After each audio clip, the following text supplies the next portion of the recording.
আসসালামু আলাইকুম everyone, welcome back.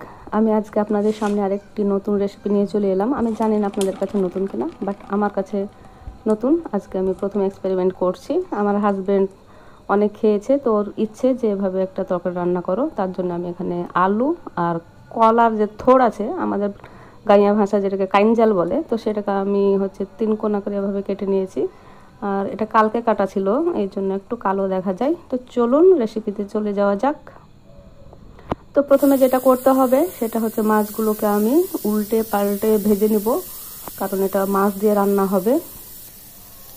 আর মাছের টুকরোগুলো এভাবে বাজার থেকে কেটে আনা হয়েছে, মানে দোকানি কেটে দিয়েছে, অনেক বড় বড় ছিল তার কারণে।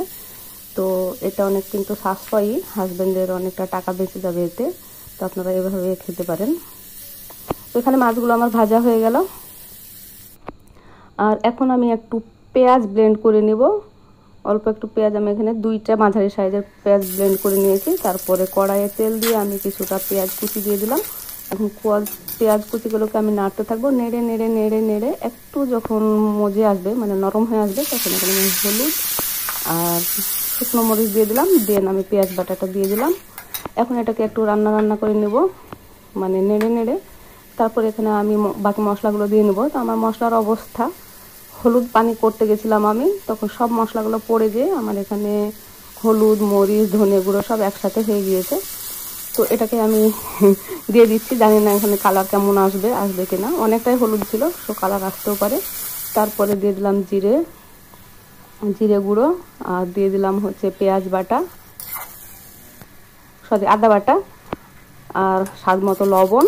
তারপর এটাকে আমি কষাতে থাকবো, কষাতে কষাতে কষাতে কষাতে যখন তেল উপরে উঠে আসবে এরকম, দেন আমি এর মধ্যে দিয়ে দিব কলার থোড় আর আলুটাকে। তারপরে এভাবে আবারও নাড়াচাড়া নাড়াচাড়া নাড়াচাড়া করতে করতে এটাকে আমি কষিয়ে কষিয়ে সেদ্ধ করব। আর এখানে এটা আপনারা চাইবেন না যে কলার থোড়টা একদম নরম হয়ে যাবে। কলার থোড় কিন্তু একটু শক্ত শক্ত থাকে, মানে কচকচ করে।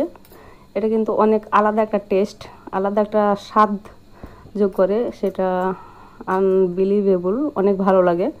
আর কলার থোড় কিন্তু অনেক উপকারী।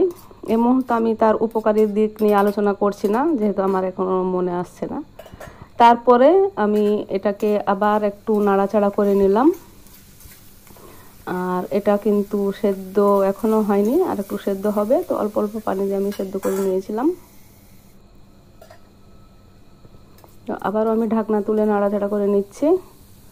আর এবার কিন্তু আমি পানি দিয়ে দিলাম আর একটু, এখানে যেহেতু মাছ হবে আর এখানে একটু যেহেতু ঝোল ঝোল হবে, এই জন্য পানি দিলাম। তারপরে আমি মাছগুলোকে দিয়ে দিলাম। তো এই রেসিপিটা কিন্তু আমরাও সবসময় কিন্তু শুকনা শুকনা ভাজা খেয়েছি, তারপরে অন্য কোনোভাবে থোড় খেয়েছি, কিন্তু এভাবে আমি ফার্স্ট টাইম রান্না করছি। কাঁচামরিচ দিয়ে দিলাম। আর এটা যখন ঝোল কমিয়ে আসবে তখন এটাকে নামিয়ে নিব। অলরেডি ঝোল কমিয়ে এসছে, এখন আমি একটু টেস্ট করে নেব।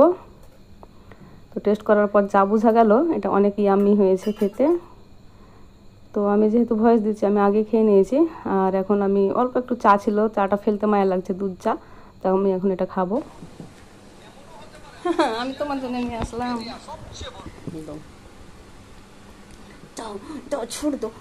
চাটা কিন্তু অনেক টেস্টি হয়েছিল। আমার হাজব্যান্ড আর আমি কিন্তু একটু টানাটানি করে খাচ্ছি, দেখতেই পাচ্ছেন। তো মাঝে মাঝে এভাবে খেতে ভালো লাগে হাজব্যান্ডের সাথে শেয়ার করে। আর আমি আর আমার হাজব্যান্ড কিন্তু এক কাপে সব সময়, মানে সব সময় না, মানে কোনো কোনো সময় এক কাপে চা খাই। তো এলো ব্যাপার স্যাপার, প্রত্যেক হাজব্যান্ড ওয়াইফই হয়তো খান। তারপরে আমার রেসিপির ফাইনাল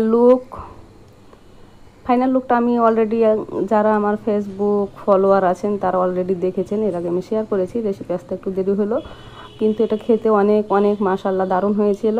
আপনারা ইচ্ছা করলে ট্রাই করতে পারেন। আর কলার থোড়ে কিন্তু হেভি খেতে হয়।